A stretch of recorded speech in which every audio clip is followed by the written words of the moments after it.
Coming up on our newscast, a Korean lawmaker discussed the best option for the future of the domestic economy. One side pushes for allowing tax breaks for conglomerates, the other for forcing them to open up their cash reserves. The U.S. Fed announces plans to stop its bond buying program, prompting economic policymakers to brace themselves for a worst-case scenario. And Samsung stumbled in the third quarter, but it's a different story for LG and Naver, who both rides the wave of success overseas. All these and more coming up next.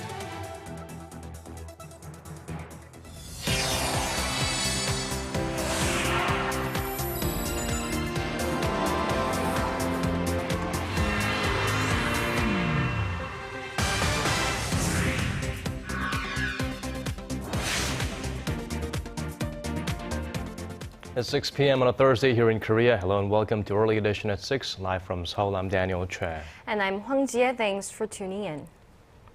We begin with a development that's causing concerns among Korea's economic policymakers of a massive capital outflow. That's right. The U.S. Fed has completely ended its 6-year-long monthly bond buying program, but decided to keep interest rates near zero for a considerable period of time. Here's our Kim Min-ji with our top story.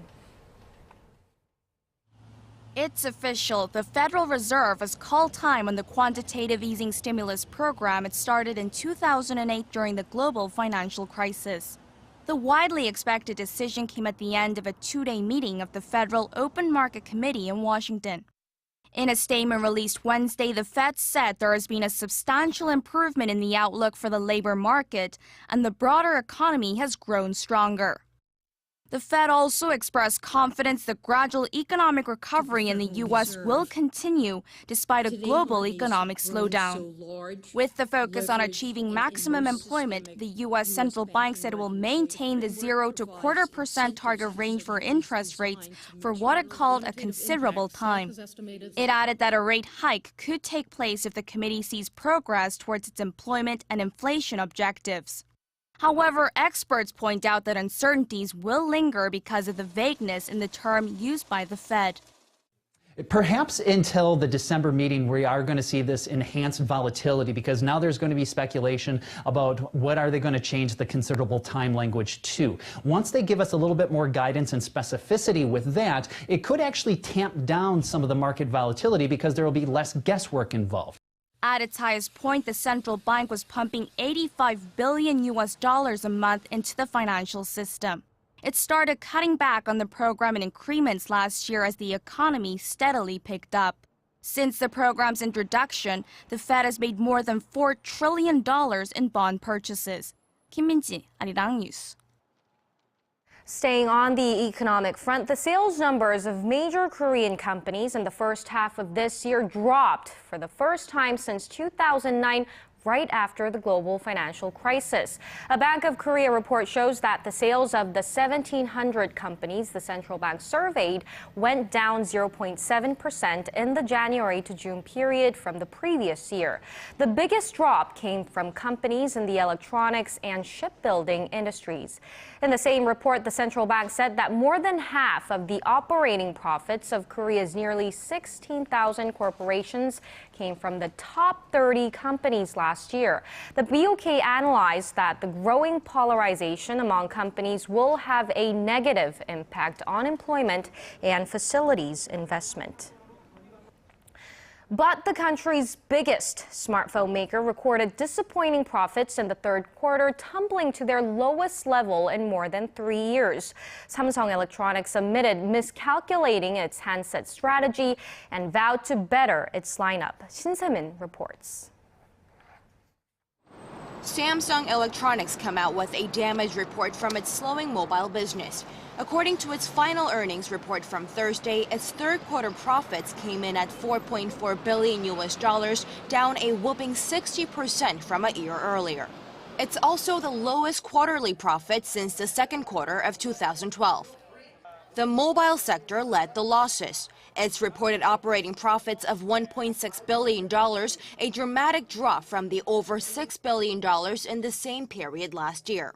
Analysts estimate shipments of some 80 million handset devices in the third quarter, a drop from the over 88 million a year before. The decline is indicative of the diminishing popularity of Samsung's flagship smartphones. Industry watchers say a combination of Apple's new iPhone launch and more affordable smartphones from its Chinese competitors is taking away Samsung's mobile business. And its domestic rival LG Electronics, #3 player in the field, is also threatening Samsung on the back of its flagship G3 smartphone. Looking ahead to the fourth quarter, though, Samsung says its performance will likely improve thanks to year-end shopping season. And moving forward further to next year, the tech giant says it's focusing on product differentiation through flexible displays and metal frames while streamlining its strategic models to enhance cost competitiveness. Shin Se-min, Arirang News. But it's a different story for Naver. The country's largest portal operator posted an operating profit of around $180 million in the third quarter this year, up almost 90% from a year earlier. The solid growth momentum comes despite a drop in local sales as the company's mobile messenger line has made a successful global launch that pushed up overseas sales by over 50% to around $220 million, accounting for 1/3 of Naver's total sales. In the face of the sluggish global economy, that is, in Korea, economic figures are reflecting pessimism. This comes despite government efforts to boost growth. Our Kim Ji-yeon has the details. Business sentiment in Korea's manufacturing sector has dropped to the year's low this month, despite government efforts to boost economic growth. An official from the Bank of Korea attributes the decline to economic uncertainties, largely stemming from China and the Eurozone and the fluctuation of the Korean currency. The low business sentiment is being reflected in the real economy as well. Industrial output recorded negative growth for the second straight month, declining nearly 1% in September from the previous month. And companies are not expecting the situation to improve anytime soon. In a survey of 125 chief executive officers in Korea, more than 90% of respondents said they expected the business climate next year to be similar or worse compared to this year. Less than 9% of the respondents said the Korean economy would be better next year. A lack of new growth engines was cited as the biggest concern, and a majority of those surveys said they plan to focus more on improving their financial stability than on expanding their business. The government says its utmost priority is revitalizing the Korean economy. President Park Geun-hye, in her parliamentary address on Wednesday, said that the government would increase its budget by $19 billion next year to spur growth. Kim Ji-yeon, Arirang News. Economic revitalization was the focus of President Park Geun-hye's policy speech at the National Assembly on Wednesday. She said encouraging foreigners to do business here in Korea is part of the administration's push to give the local economy a boost. So the government has designated this week Foreign Investment Week, opening doors to investors from around the world. Our Song Ji-sun has this report. If you're interested in investing in Korea, this week may be a good time to start as Korea's Trade Ministry is holding its annual Foreign Investment Week. Over 300 foreign investors from 22 different countries are visiting this country for this occasion, including investment chiefs of global companies like Boeing and General Electric. Nearly $60 million worth of contracts were signed on the first day of this year's Foreign Investment Week alone.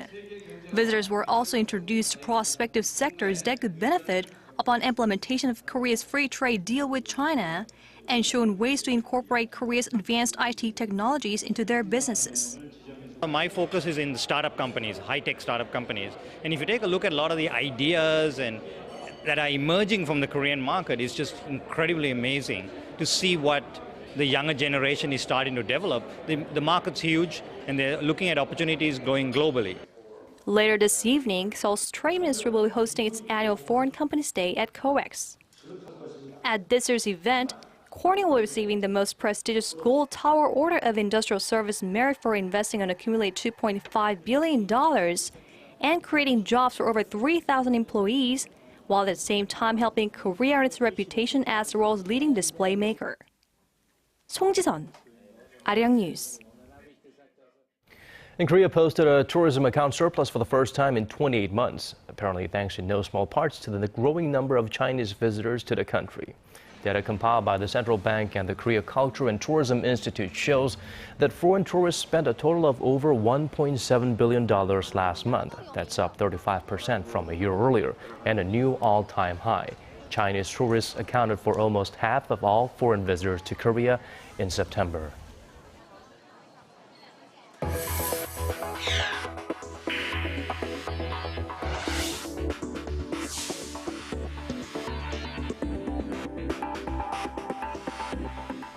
President Park Geun-hye has vowed to foster Korea's defense industry as the central part of her vision of a creative economy that converges IT with other sectors for economic development.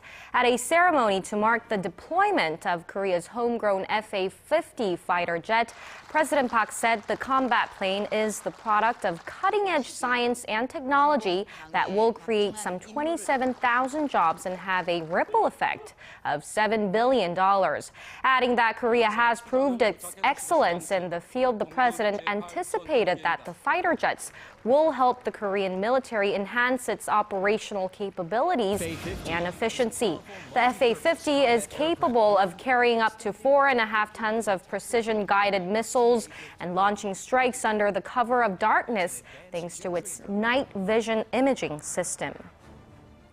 Moving on to the country's political front, the leaders of rival parties have agreed that the domestic economy is at a crucial point that will decide whether the pace of recovery speeds up or falls into a low-growth trap. Still, they have very different ideas about how to tackle the issues at hand. Ji Myung-gil has more. Speaking before a full assembly, the chairman of the ruling Saenuri Party, Kim Moo-sung, said Korea's economy was slipping into recession. South Korea's economic growth rate for each quarter has been below the 1% level, which signals that the economy is not recovering. The economy expanded just 0.9% in the third quarter. Kim proposed a three-headed attack to address the problems head-on. He called on labor, management, and the government to work together to restrain wage increases, to endorse flexibility in the labor market, and to reform pension programs. The ruling party leader also called for deregulation and promoting the service industry to create new jobs and find new growth engines. However, the interim leader of the main opposition New Politics Alliance for Democracy took a different tack. The world is implementing policies to reduce government debt and stimulate consumer-based growth. At first, consumer-based growth was the government's first priority, but now the main focus is on expanding investment. Moon said fueling growth means increasing household earnings that can lead to more consumer spending. He opposed giving tax breaks for conglomerates, saying they only hold on to their cash reserves, which cuts the money flow to households and in turn weakens consumption. While both party leaders differ on the details, they do agree that the domestic economy is reaching a crossroads that will determine whether it makes a leap forward or falls into recession.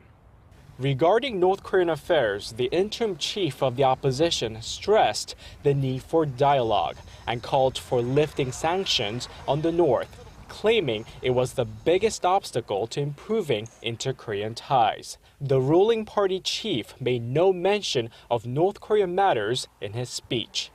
Ji Myung-gil, Arirang News. The Seoul Defense Dialogue is underway with senior defense officials from across the Asia-Pacific sharing their thoughts and expertise on security matters of mutual concern. Given the venue, it's no surprise that North Korea was a popular talking point. Kim Hyun-bin reports. North Korea's balancing act between provocation and intent has never been as apparent as in recent weeks, with rounds of dialogue followed by cross-border shootouts. To better deal with the North Korea threat, senior defense officials and security experts from 24 countries, including the U.S., Japan, China, and Russia, are here in Seoul to take part in the third Seoul Defense Dialogue, hosted by the Ministry of National Defense. The three-day event, which runs through Friday, serves as a venue to enhance military trust and cooperation among nations in the Asia-Pacific, so they can better deal with security issues in the region. Through earnest discussions between nations, we will try to resolve not only the Asia-Pacific region's conflicts, but also the world's through enhanced cooperation.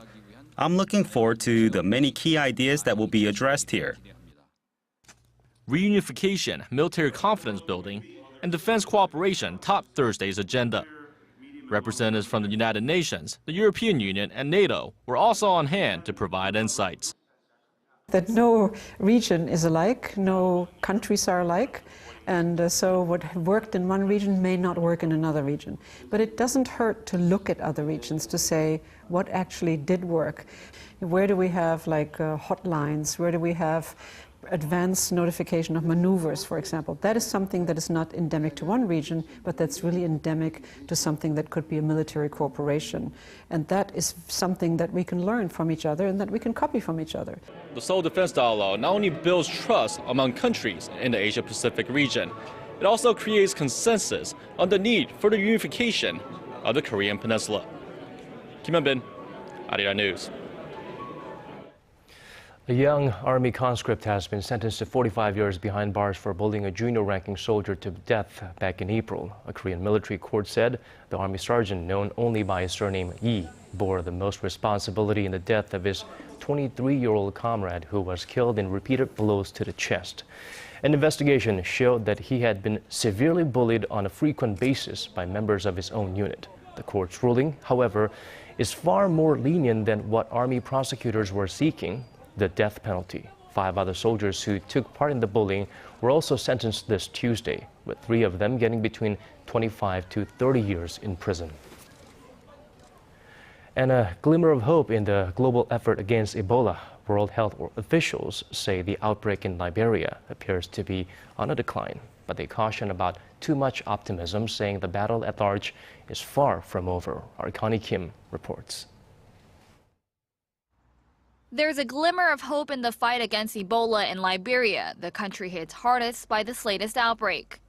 The World Health Organization says it has solid evidence that shows the rate of new cases has been dropping for more than a week. The actual number of newly reported cases is beginning to decline in Liberia. Most of you somewhat aware of this. It appears that the trend is real in Liberia. The WHO officials said there are now scores of empty beds in clinics and the number of burials is on the decline. He cited a major public awareness campaign and safer burial procedures as major factors behind the falling numbers. However, the Global Health Organization stressed this deadly epidemic is far from over and more financial support is necessary. The WHO initially said it needed $260 million to bring the epidemic under control, but only half of that figure has been met. Despite the optimism in Liberia, Ebola cases in neighboring Sierra Leone and Guinea are showing no signs of improvement. On top of that, Mali confirmed its first Ebola case just last week.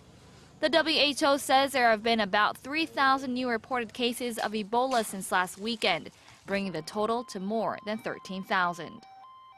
Connie Kim, Arirang News.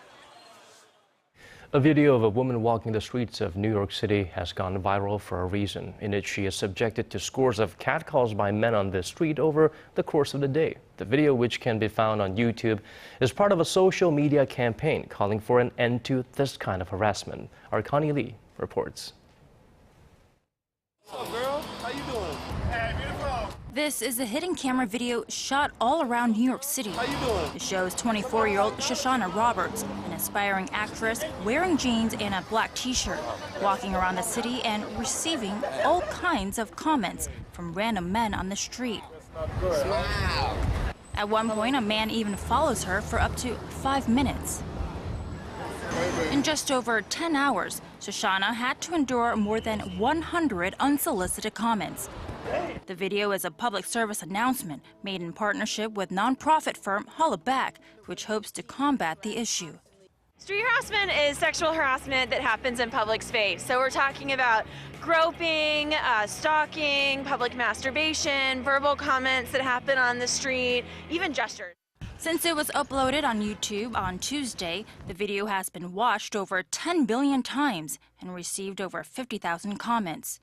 Organizers say they want to reveal the extent of street harassment against women and to show that it should not be tolerated.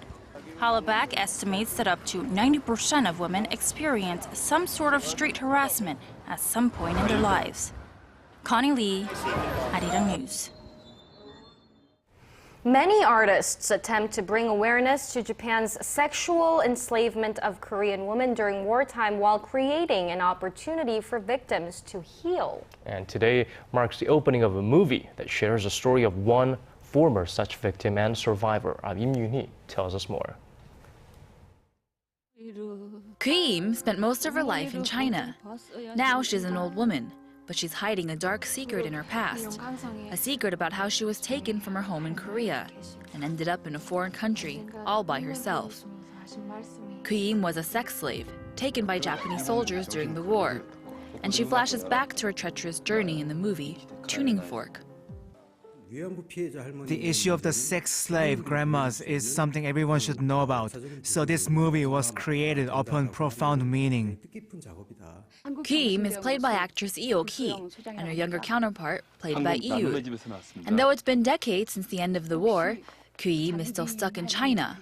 She's desperate to get back to Korea, and the pain of her past is driving both her and her granddaughter, played by actress Choi, to the limits. In order to prevent such a tragic aspect of Korea's history from repeating itself, I thought about how I have to portray this so people will never forget. The sexual slavery of Korean women by Japanese soldiers during the war has been a prominent issue in society, appearing on books, on the silver screen, and all over the internet. Even short animated movies like Her Story, which tells of one grandmother's encounter with sexual slavery, brings the issue to awareness. It's movies like these and Tuning Fork that shed light on a dark past in hopes of healing the former victims and also to make sure it never happens again. Im Yoon-hee, Arirang News.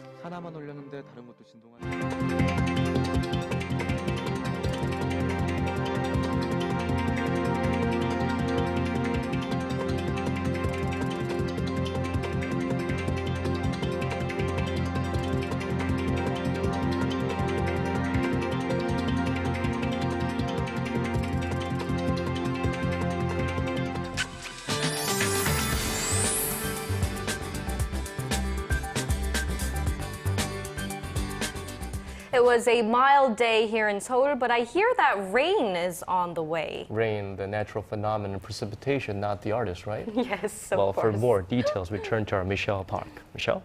Good evening, guys. It was a mild afternoon. However, the clouds are getting thicker, especially in the southwest of the peninsula. And as the clouds build up, Jeju Island and both Jeollado provinces can expect rain starting tonight.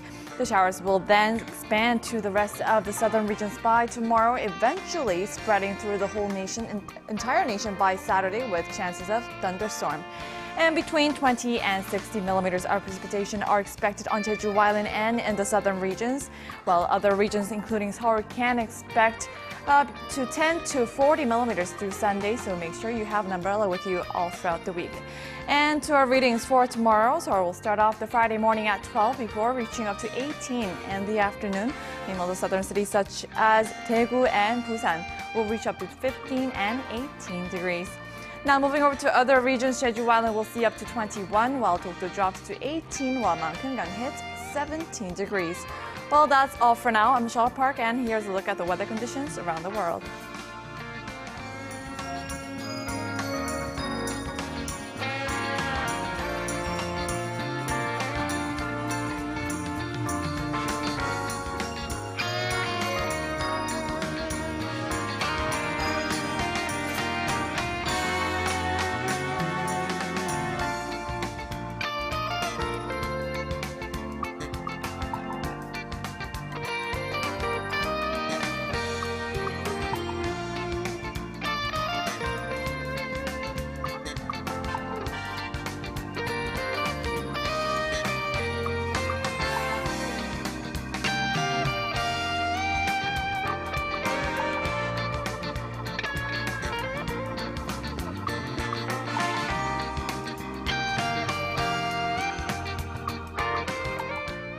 And that does it for now. Thanks for staying with us. Have a wonderful day. This has been Hwang Ji-hye. And I'm Daniel Chen. Thank you for being with us.